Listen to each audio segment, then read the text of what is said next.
Barang siapa meremehkan ustadznya, punya rasa meremehkan terhadap ustadznya, Allah akan mengujinya 3 hal. Karena sebenarnya gelar itu tidak bernilai kalau kita tidak mampu dan tidak bisa. Tapi tanpa gelar pun kalian akan tetap bernilai kalau kalian mampu dan bisa. Makanya anak-anakku sekalian, kalian mondok, 1 cintai gurumu, nomor 2 istiqomah sampai lulus, maka hidupmu akan bernilai. Kalau kamu hanya mengejar ijazah, aku ape pindah ben oleh ijazah cepet, maka tujuanmu itu salah, nilaimu rendah. Karena apa? Orang yang tujuannya apa yang masuk ke dalam perutnya, dia bernilai seperti apa yang keluar dari perutnya, maka kamu tak jamin kecewa.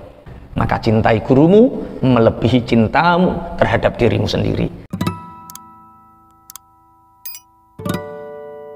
Assalamualaikum warahmatullahi wabarakatuh. Alhamdulillahilladzi ja'ala ma'hadana khazinatal abrar mafatihal ulum wa manabi'al asrar bi barakati masyayikhina Al-Mahad Pondok Tangkir Menggontor Sarang. Wassalatu wassalamu ala sayyidina Muhammadin al-akhyar wa ala alihi wa ashabihi al-mukhtar, amma ba'du. Yang senantiasa kami takzimkan sedaya jajaran staf pengasuh Pondok Pesantren Salaf Khazinatul Abrar, Ustadz Haji Muhammad Nur Khalid, Ustadz Haji Muhammad Bukit Subowo, Wakil Pengasuh Pondok Pesantren Salaf Khazinatul Abrar Banat, panjenenganipun Ustaz Nur Humamah Faridib, dalas sedaya Dewan Asatidzah, anak-anakku pengurus Pondok Pesantren Salaf, dan semua santri.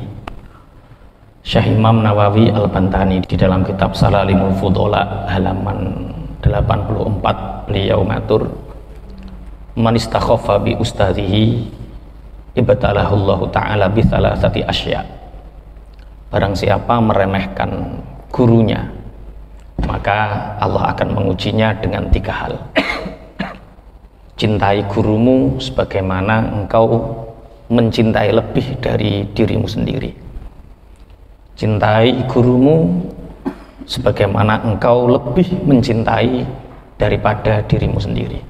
Karena barang siapa yang ada rasa lebih dari gurunya, merasa lebih pinter, merasa lebih kaya, merasa lebih terhormat, merasa lebih dari gurunya, maka Allah akan mengujinya dengan 3 hal. Iki penyakit Gus, penyakit wong sugih, penyakit Sayyid, penyakit Habib, penyakit wong-wong sing rumangsa mulya. Atau penyakit wong melarat tapi sombong. Soalnya ana wong melarat kere sombong. Melarat tumbakane montor elek nalpote banter ra kaprah. Kuwi jenenge fakir sombong. Ana ning kene fakir sombong ngoten niku. Melarat sombong. Barang siapa meremehkan ustadznya, punya rasa meremehkan terhadap ustadznya, Allah akan mengujinya 3 hal. Yang pertama, nasiya ma hafidha. Allah akan memberi lupa terhadap apa yang dia hafal. Mungkin dia hafal tapi mudah lupa, atau tidak lupa tapi nggak bisa mengamalkan, karena samratul ilmi al-amalu bih, buahnya ilmu itu yang mengamalkan. Jadi kenapa ya kita itu hafal tapi kadang kok mengamalkannya sulit? Tanyakan di dalam hatimu, bagaimana hubunganmu dengan gurumu? Bagaimana hubunganmu dengan orang yang mengajari ilmu? Apakah engkau punya rasa meremehkan atau tidak? Sekali kamu merasa punya lebih terhadap gurumu, maka Allah akan mengujimu. Lupa apa yang kamu hafal, ilmu yang didapat sulit untuk diamalkan. Yang kedua, wakalla lisanuhu, sulitnya lisan untuk mengucapkan sesuatu yang bermanfaat. Otaknya pinter, cerdas, dia setiap menjawab pertanyaan bisa, tapi Allah membuat keluh lisan ketika menyampaikan kebenaran, menyampaikan kebaikan, menyampaikan sesuatu yang manfaat untuk orang lain tidak dipahami oleh orang lain. Maka hati-hati ketika aku nek nerango koncoku kok wonge kok gak paham-paham iku piye. Tanyakan hubunganmu dengan gurumu. Jangan-jangan kita punya hati yang merasa lebih daripada guru kita. Yang ketiga, waftaqara fi akhirih. Allah akan membuat fakir di kehidupan akhirnya. Jadi ono santri sing digawe melarat karo pangeran. Ono santri sing digawe fakir. Fakir itu nggak harus miskin. Mungkin dia banyak harta tapi nggak pernah cukup. Mungkin dia punya keluarga tapi membenci, itu fakir. Mungkin dia punya banyak ilmu tapi nggak bermanfaat, itu fakir. Oh, ternyata itu cara Allah ketika seseorang di dalam hatinya ada punya merasa lebih dari gurunya. Hati-hati, Allah akan menguji 3 hal. 1, Allah akan menguji hafalannya lupa, pelajarannya lupa. Yang kedua, Allah akan menguji dengan keluhnya lisan untuk menyampaikan kebenaran, sulitnya mengucapkan kebenaran atau manfaat untuk orang lain. Yang ketiga adalah di akhirnya kehidupannya dia dalam keadaan fakir. Maka siang hari ini kula ngajak jenengan, cintai gurumu melebihi cinta terhadap dirimu sendiri. Cintai masyayikhmu mencintai cintanya terhadap dirimu sendiri. Itu yang disebutkan oleh Sayyidina Ali, fadzaka murabbir ruhi war ruhu jauharu wa hadza murabbil jismi wal jismu kasadaf. Guru itu yang mendidik ruh kita, sedangkan ruh itu seperti mutiara. Sedangkan orang tua kita mendidik jasmani kita, sedangkan jasmani itu seperti wadah mutiara. Kedua-duanya saling keterkaitan. Tapi ada satu kemuliaan, kenapa guru harus kita cintai melebihi cinta kita terhadap diri kita? Karena Allah menisbatkan anak itu pada 2. 1, anak biologis, anake sokomani, yaitu bapak ibu kita, anak biologis. Yang kedua, anak teologis, anak yang berkeyakinan sama seperti kita, anak yang punya visi besar seperti visi besar kita, anak yang punya tujuan hidup, purpose of life seperti tujuan hidup kita. Siapa? Santri-santri kita. Siapa? Anak-anak didik kita. Makanya sing sampan tiru iku loro, gurumu karo wong tuamu. Gurumu apa sing perlu mbok tiru? Istiqomah, mencintai guru dan istiqomah. Istiqomah itu jangan gampang pingin pindah pondok. Kemarin ada wali santri protes kalih kula, Pak Kiai, kenapa pondok panjenengan tidak menerima anak-anak pindahan? Santri putri berapa puluh anak yang kita tolak karena hasil dari pindahan. Artinya pindahan yang belum selesai. Kalau selesai ya kita terima, tapi yang belum selesai enggak kita terima. Kenapa? Karena di balik ilmu ada asror, ada rahasia yang anak-anak mungkin belum tahu. Apa rahasianya? 1, dimanapun kalian nyantri, siapapun guru kalian, kita bangga dengan khazinatul abror. Oke, kita bangga. Tapi jangan sampai karena bangga dengan khazinatul abror terus pondok sebelumnya ditinggalkan. Karena itu akan menghilangkan keberkahan dari kiai sebelumnya, keberkahan dari ilmu di pondok sebelumnya. Makanya selesaikan. Jangan mudah ingin pulang, jangan mudah ingin pindah, apapun yang terjadi.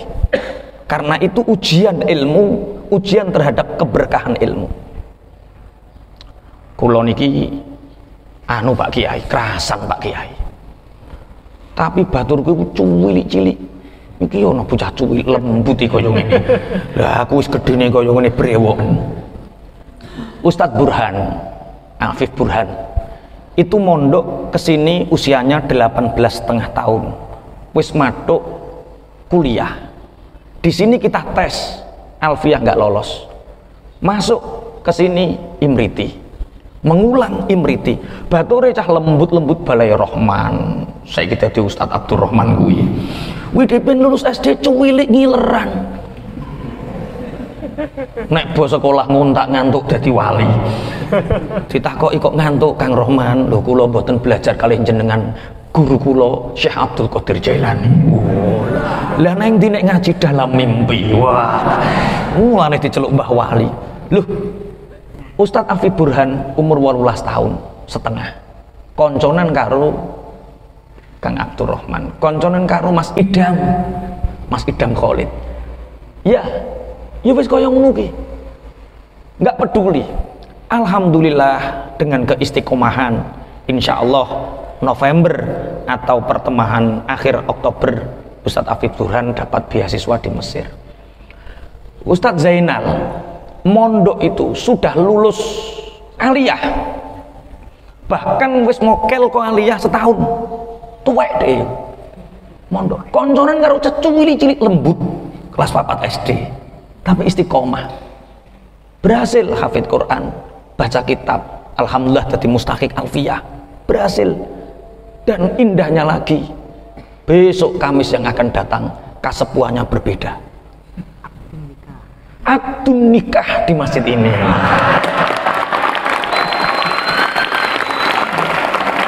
Aja keploki tok yo tiru. Sing istiqomah. Aja muk ngene gara-gara ngene pengin pindah pangapunten. Hidup itu berpola. Hidup itu rahasia. Makanya prinsip ngeten. Pokoke aku mondok urung boyong. Nek durung iso mboyongno santri putri. Tapi atas restu Pak Kiai. Pangapunten. Sapa neh Ustadz Lukman yang sekarang di Mesir, kader kita yang mungkin 3 tahun lagi teman-teman yang mutakhorijin ngaji sama beliau nanti di sini. Itu mondok ke sini usianya sudah 19 tahun. Lulus aliyah baru mondok ke sini. Bature koncone lu lembut-lembut, cilik-cilik. Tapi dengan keistiqomahannya alhamdulillah berhasil sampai mendapatkan beasiswa. Dan kita nek sampean pinter tenan, kita punya program namanya akselerasi. Urusan kelas di sini tidak diperhitungkan. Kita tidak pernah berkompetisi dengan orang lain. Kita berkompetisi dengan diri kita sendiri. Kowe nek iso tetep tahun depan Pak Kiai, Pak Ustadz, di SPM kita, Satuan Pendidikan Mu'adalah kita ingin akselerasi setiap tahun, boleh. Kamu hari ini kelas Sani misalkan, ingin masuk kelas alfiyah, monggo, tapi hafalan salah alfiyahmu selesai, pelajaran semua dites di semua astahik mustahik selesai, nggak apa-apa. Di sini nggak ada kompetisi dengan orang lain. Di sini kompetisi kita dengan diri kita sendiri, mampu atau tidak. Karena sebenarnya gelar itu tidak bernilai kalau kita tidak mampu dan tidak bisa. Tapi tanpa gelar pun kalian akan tetap bernilai kalau kalian mampu dan bisa. Di sini tidak punya aturan bentahun harus naik kelas, nggak ada. Sama-sama 1 tahun mondok di sini, ada Al-Miftah yang sudah khatam, ada yang belum, ada yang masih pegon terus. Karena Anda tidak pernah berkompetisi dengan orang lain. Ayo, cintai gurumu, kemudian istiqomahlah. Pak Kiai mondoknya hanya di Tanggir, istiqomah 14 tahun di Tanggir. Baru tahu asrornya ilmu. Ternyata ilmu itu futuh ora wayah jadi santri, tapi ternyata ketika ngajar sampean bisa membayangkan mondok lulus langsung ngajar sampai mustahik jadi wali kelas sampai lulus lainnya. Bismillahirrahmanirrahim. Setelah itu baru mencari guru siapapun boleh. Ketika kita sudah selesai dengan guru kita dan mendapat ridho guru kita, baru kita keluar. Ustadz Nur Khalid hanya di Gontor. Setelah itu baru ke Turki, tapi lulus. Ustadz Rozi Khazinatul Abror tok wis ning ini tok, gak kemana-mana, tapi lulus.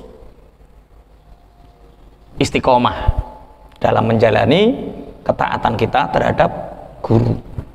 Anak-anak yang 2 tahun di sini, 2 tahun mondok lagi, 2 tahun pindah lagi, 3 tahun mondok ke sana, ibaratnya nandur menyok, nandur singkong, nandur lombok, wis mulai tikli api-api, dipindah, ditanam lagi, disirami, butuh adaptasi lagi, dicabut lagi, kira-kira buah atau tidak? Tidak buah. Selesaikan. Istiqomah.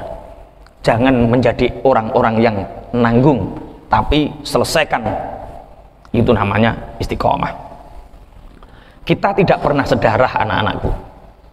Senengkene sedarah itu sentotok loh. Yang lain tidak ada yang sedarah. Tapi ikatan kita lebih kuat dari sekedar darah. Ikatan apa? Ilmu, sanad, sambungan guru-guru kita.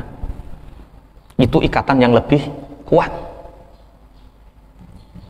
Yang kedua, yang selanjutnya, ada satu kisah hikmah, yaitu ada seorang kiai menyeleksi di antara ratusan ribuan santrinya, yang terpilih ada 3 santri.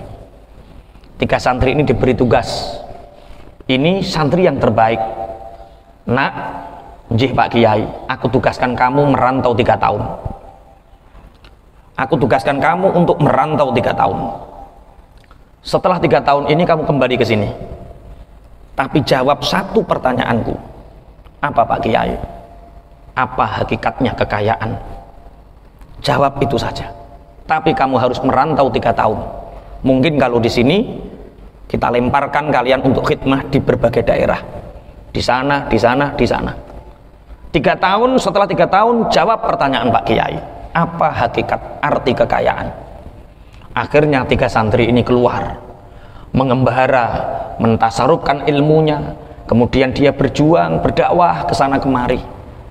Saatnya 3 tahun kembali, yang pertama ditanya sama Pak Kiai, nak, njih Pak Kiai, apa menurutmu hakikat kekayaan? Menurut saya Pak Kiai, kekayaan itu sumber keburukan. Kenapa? Saya di sepanjang 3 tahun ini bertemu banyak orang ingin kaya akhirnya merampok, orang ingin kaya akhirnya korupsi, orang berkelahi rebutan harta saudara sama saudara karena warisan. Ternyata gara-gara harta ini, banyak gara-gara kekayaan membuat sumber kerusakan. Ada perampok, ada pencuri, ada orang membunuh. Itu karena apa? Mereka semua ingin kaya. Yang sudah kaya mereka berselingkuh, yang sudah kaya mereka mabuk-mabukan, mereka berjudi. Oh, bagus nak, ternyata engkau telah mewarisi salah satu dari kebijaksanaanku. Kemudian kalau kamu sudah tahu kekayaan itu sumber keburukan, apa yang kamu lakukan? Untuk selamat dunia akhirat harus uzlah. Untuk selamat dunia akhirat tinggalkan dunia. Fafirru ilallah, larilah kamu menuju Allah. Tinggalkan hiruk pikuk dunia, didik masyarakat untuk menjauhi dunia, maka dia akan selamat.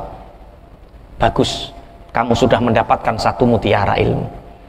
Yang kedua, bagaimana dengan kamu nak? Saya kok berbeda Pak Kiai.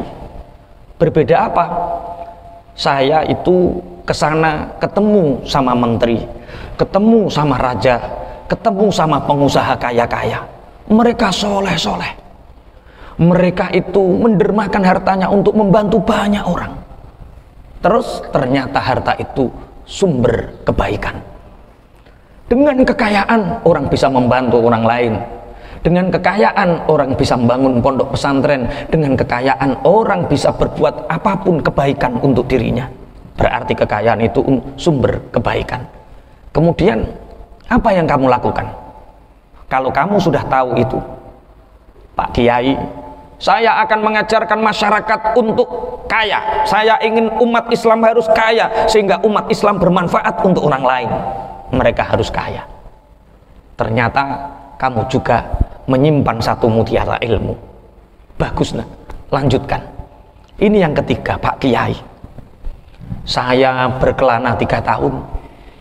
Kadang bertemu dengan orang miskin suka mabuk. Saya juga bertemu dengan orang miskin suka berkelahi. Kemudian saya bertemu juga dengan orang kaya tapi dermawan. Saya bertemu dengan pejabat soleh, tapi saya juga menemukan para orang kaya yang zalim, yang menindas karyawannya. Ternyata kekayaan di samping sumber keburukan dan sumber kebaikan, kekayaan itu tidak akan pernah bernilai kalau yang mempunyai kekayaan itu tidak bernilai. Maksudnya apa, nak? Kekayaan itu hanya sebuah kendaraan dan alat untuk mencapai tujuan. Kalau yang punya kekayaan itu orang buruk, maka akan menjadi buruk. Kalau yang punya kekayaan itu orang baik, maka akan menjadi baik. Kata Pak Kiai ini. Dan terus setelah kamu dapat mutiara ilmu itu, apa yang kamu lakukan, nak? Saya ingin mengajak orang mengetahui tujuan hidupnya. Kalau orang sudah mengetahui tujuan hidupnya, maka hidupnya akan bernilai. Apa tujuan hidup manusia? Dia tidak diciptakan kecuali hanya untuk beribadah kepada Allah. Kalau orang tahu dari mana dia berasal dan akan kemana, maka orang itu pasti menjadi orang baik, terlepas dia itu miskin atau kaya. Makanya Al-Habib Abdullah bin Alwi Al-Haddad mengatakan, "Man kana himmatuhu ma yadkhulu batnahu kana qimatuhu ma yakhruju minha."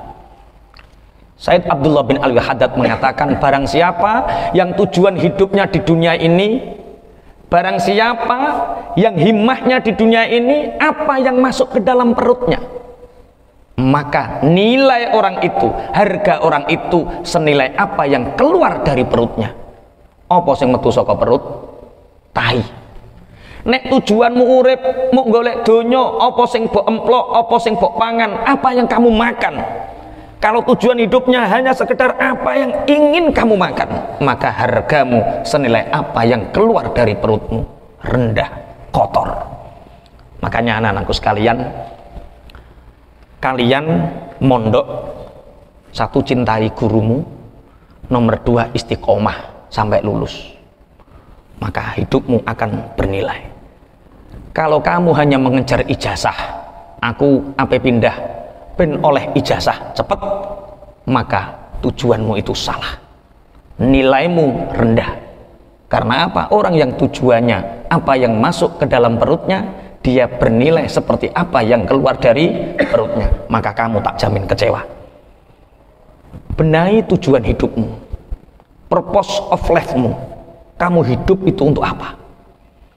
Kamu di sini mulai subuh sampai subuh lagi, ilmu terus bertambah, terus nasrul ilmu dikembangkan. Kalian di sini pangapunten, 2 minggu saja telat dari teman, kamu akan tertinggal. Karena di sini fokus kita hanya ngaji. Kita nggak menggelar sesuatu yang sifatnya duniawi, cuma karena kalian potensinya kami banyak, nanti kami akan rapat evaluasi akbar. Insya Allah setelah mulut, kami instruksikan setelah mulut semua nadi, semua klub-klub harus hidup. Karena yang sekarang baru rebana sing urip, yang pencak silat, kemudian lughat belum, kemudian khot belum, qiraah belum, dan ini nanti kami akan rapat evaluasikan setelah liburan. Insya Allah semua nadi-nadi klub-klub ini akan kembali tumbuh dan bangkit. Allahumma amin. Itu kesimpulan dari kasepuan siang hari ini adalah, siapa yang meremehkan gurunya, dia akan diuji oleh Allah 3 hal. 1, nasiyama hafidho, dia akan lupa apa yang dia hafalkan. Yang kedua adalah wakalla lisanuhu, lisannya akan keluh untuk mengucapkan manfaat dan kebenaran. Yang ketiga waftaqara fi akhirih, dia akan diuji kefakiran di akhir hidupnya. Maka cintai gurumu melebihi cintamu terhadap dirimu sendiri. Yang kedua, istiqomahlah, jangan mudah ingin pindah. Selesaikan baru pindah, selesaikan khidmah baru pindah. Kalau orang mudah pindah, mudah boyong, maka dia tidak akan dapat manfaat dari gurunya, tidak dapat manfaat dari ilmunya. Karena ilmunya tidak bertambah karena gonta-ganti guru, gurunya tidak memberkahi kehidupannya. Yang ketiga dari kisah ini adalah, ayo tujuan kita ngaji ini ditoto. Jangan sampai tujuan ngaji itu hanya karena ingin kaya. Jangan sampai tujuan ngaji itu hanya untuk sukses. Tapi tujuan kita ngaji itu untuk ridhonya Allah, dan kita beribadah ta'abbud kepada Gusti Allah. Gusti Allah dewi koko sing noto. Siapa yang tujuan hidupnya apa yang masuk ke dalam perutnya, maka nilainya seberapa dia apa yang keluar dari perutnya. Rendah sekali. Al-Fatihah. A'udzubillahi minasyaitonirrajim. Bismillahirrahmanirrahim. Alhamdulillahirabbil alamin arrahmanir rahim maliki yaumiddin iyyaka na'budu wa iyyaka nasta'in ihdinas siratal mustaqim siratal ladzina an'amta 'alaihim ghairil maghdubi 'alaihim waladdallin. Dari kami cukup. Ihdinas siratal mustaqim. Assalamualaikum warahmatullahi wabarakatuh.